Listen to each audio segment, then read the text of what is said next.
Doctor Sunitha Reddy తండ్రి మాజీ మంత్రి వైఎస్ వివేకానంద రెడ్డిని దారుణంగా హింసించి తన చేత బలవంతంగా రక్తంతో రాయించిన రక్తాక్షరాల ఉత్తరం, ఆ పైన గొడ్డును నరికినట్టు నరికి అత్యంత పాశవికంగా హత్య చేసిన తీరు తొలుత విజయసాయిరెడ్డి వివేక గుండెపోటుతో మరణించారు అని మీడియాకు తెలియజేశారు.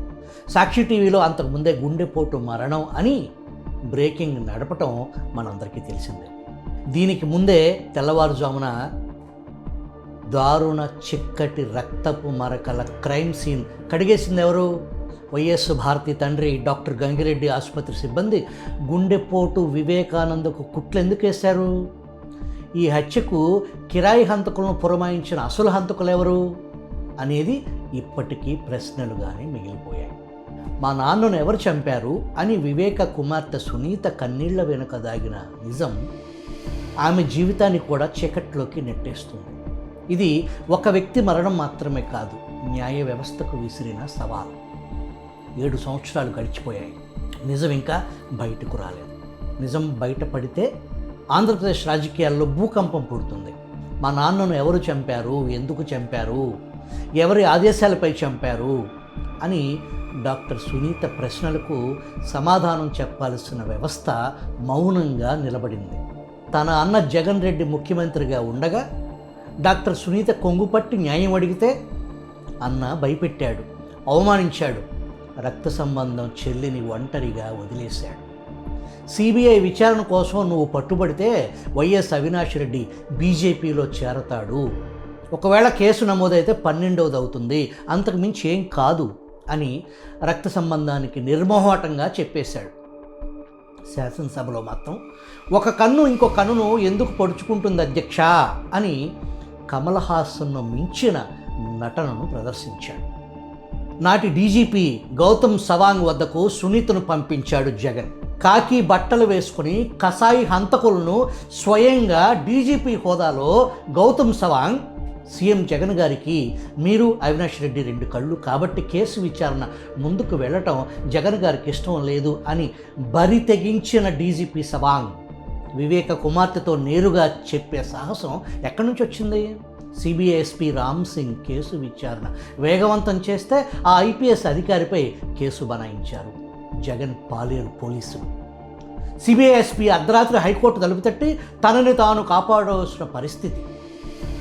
ఈ కేసు హంతకుల్లో ఒకడు దస్తగిరి అప్రూవర్గా మారి మేజిస్ట్రేట్ ముందిచ్చిన వాంగ్మూలం వివేకను హత్య చేస్తే శివశంకర్ రెడ్డి 40 కోట్లు ఇస్తాడు, అందులో 5 కోట్లు నీకు, వివేకాను హత్య చెయ్యి, నేను కూడా నీ వెనకే వస్తాను, అవినాష్ రెడ్డి, భాస్కర్ రెడ్డి, మనోహర్ రెడ్డి ఇంకా పెద్దవాళ్ళు దీని వెనుక ఉన్నారు, నీకు భయం లేదు అని గంగిరెడ్డి తనకు ఆఫర్ ఇచ్చినట్లు దస్తగిరి వాంగ్మూలంలో చెప్పాడు. వివేక హత్య నేరాన్ని నాటి టీడీపీ ఎమ్మెల్సీ బీటెక్ రవిపై మోపుదామని పోలీసులు మొదట నిర్ణయించారు. ఈ విషయాన్ని బీటెక్ రవి స్వయంగా ఆంధ్రజ్యోతి రాధాకృష్ణకి ఇచ్చిన ఇంటర్వ్యూలో ఈ విషయం బయటపెట్టారు. ఒక పార్టీలో డీజీపీ గౌతమ్ సవాంగ్ను ఒక పెద్ద మనిషి వివేక హత్య కేసు ఏమైందని ప్రశ్నించాడు. స్థానిక ఎమ్మెల్సీని నిందితుడిగా పెట్టి కేసు క్లోజ్ చేస్తున్నాం అని గౌతమ్ సవాంగ్ చెప్పారు. ఆ సంగతి ఆ పెద్ద మనిషి నాకు చెప్పి జాగ్రత్త పడమని హెచ్చరించారు. అందుకే నేను సిబిఐ విచారణ కోరుతూ కోర్టుకు వెళ్లాల్సి వచ్చింది అని బీటెక్ రవి ఆ ఇంటర్వ్యూలో చెప్పారు. నిరపరాధిపై కూనీ కేసు బనాయిద్దామనుకున్నవాడు సాక్షాత్తు డీజీపీ అయితే ఈ 5 ఏళ్ల వ్యవస్థలను కూకటి వేళ్లతో పెకిలించి ఏ స్థాయి విధ్వంసానికి పాల్పడ్డారో ఊహించండి. వివేక హంతకులు దొరికారు, హత్య చేయించింది ఎవరు? ఒక రాజకీయ హత్య జరిగింది, గొడ్డలి పట్టిన చేతులు పట్టుపడ్డాయి, గొడ్డలి ఇచ్చి పంపించిన వాళ్ళు ఎక్కడా? తెల్లవారుజామున జగన్ సతీమణి భారతిరెడ్డికి ఫోన్ చేసింది ఎవరు? ఆ ఫోన్ సంభాషణ సారాంశం ఏంటి? ఆ తెల్లవారుజామున కల్లం అజయ్ రెడ్డి అలియాస్ అజయ్ కల్లం అక్కడ ఎందుకున్నారు? అక్కడ జరిగిన సంభాషణ ఏంటి?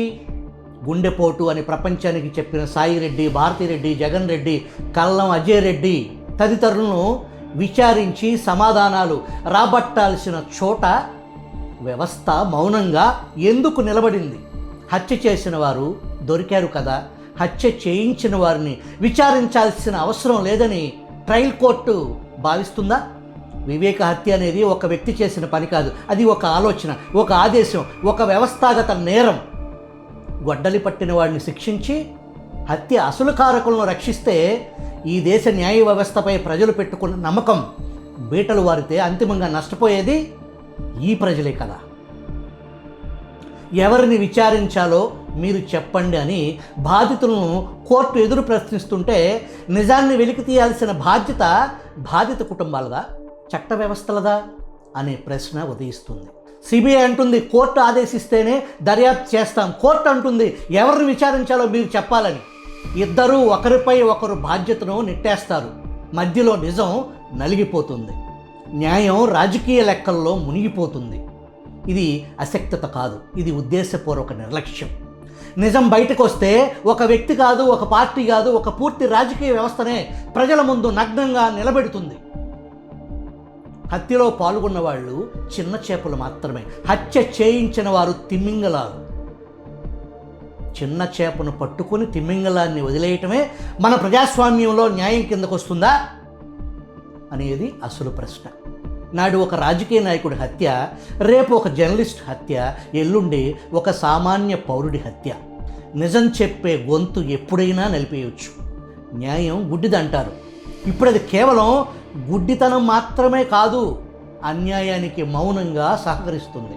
రాజకీయ ఒత్తిళ్లు, శక్తివంతులు పెట్టే భయాలు, వ్యవస్థాగత నిశ్శబ్దం ఇవన్నీ కలిసి న్యాయాన్ని ఖైదీగా మార్చేశాయి.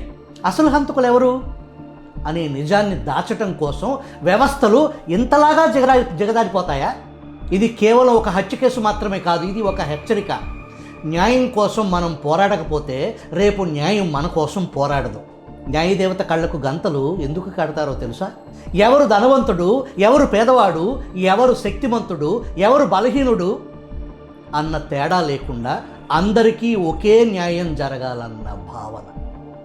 చట్టం ముందు ముఖ్యమంత్రి అయినా మామూలు పౌరుడైనా ఒక్కటే అన్న సందేశం.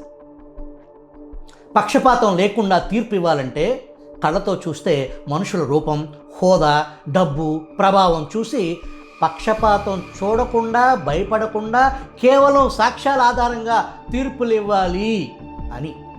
కానీ వాస్తవంలో ఏం జరుగుతుంది?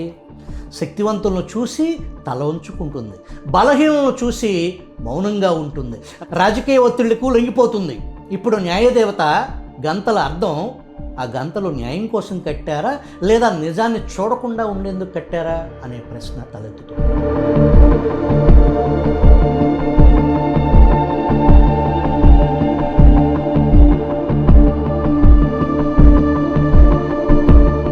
హంతకులుగా అభియోగాలు ఎదుర్కొంటున్న కుటుంబం నడిపే పత్రిక సాక్షి ఈరోజు కథనం చూడండి.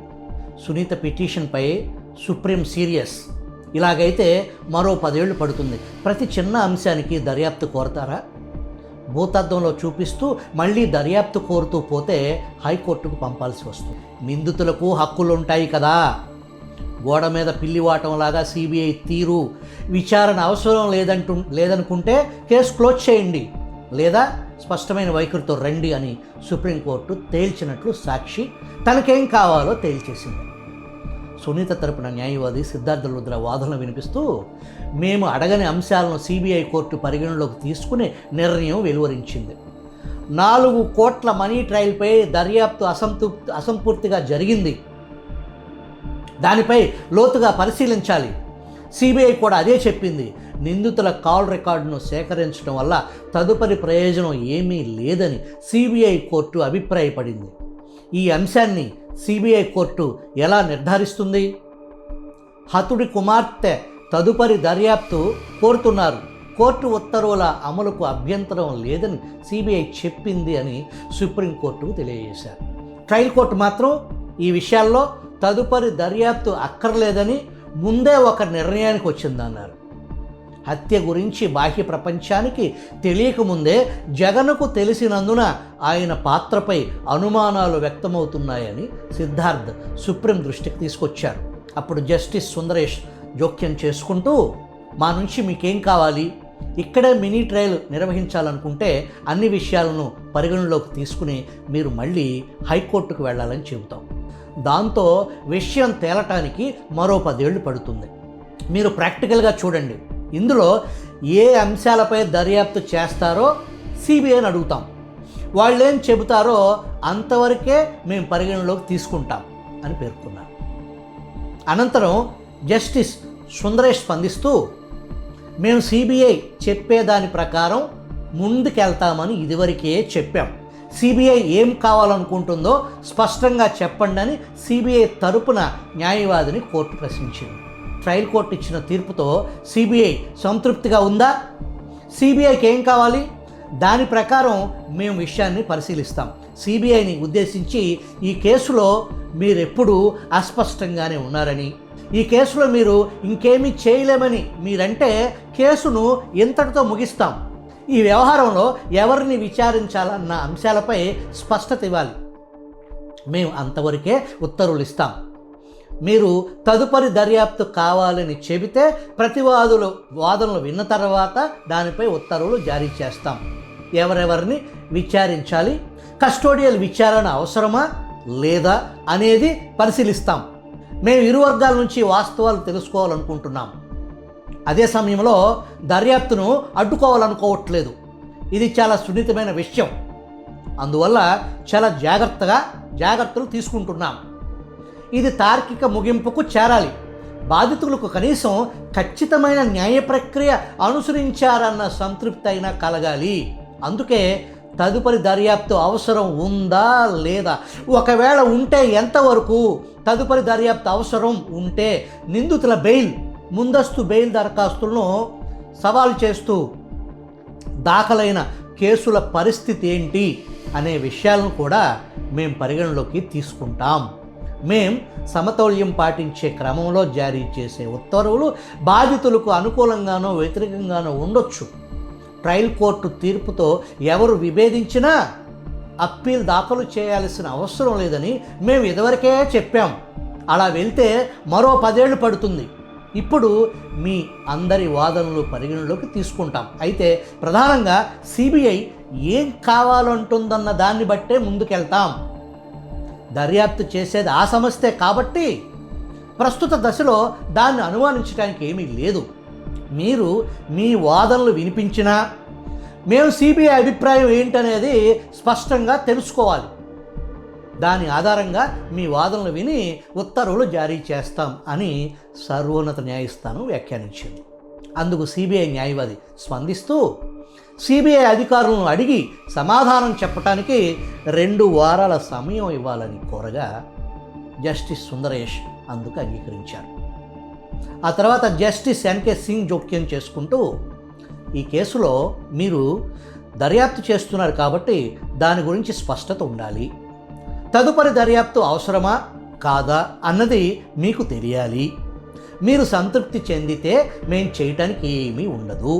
అందువల్ల ఏ విషయం స్పష్టంగా చెప్పండి అని సిబిఐ న్యాయవాదికి కోర్టు సూచించింది. కేసు తదుపరి విచారణ ఫిబ్రవరి 5వ తేదీకి వాయిదా వేశారు. నిజం అతి భయంకరమైనది కావచ్చు, దాన్ని దాచటం అతి భయంకరమైన నేరం. న్యాయదేవత త్రాచు సమానంగా తూకం వేయాలి. రాజకీయ ఒత్తిళ్లకు, ప్రలోభాలకు ఆ త్రాసు వంగిపోకూడదు. న్యాయదేవత చేతుల ఖడ్గం నేరస్తులను శిక్షించాలి, కానీ రాజకీయ ఒత్తిళ్ల ముందు ఆ ఖడ్గం మృదువుగా పనిచేస్తుంటే అది న్యాయం కిందకు రాదు. వ్యవస్థాగత రాజీ ప్రజాస్వామ్యంలో న్యాయం చివరి ఆశ. అది కూలిపోతే మిగిలేది కేవలం భయం భయం భయం.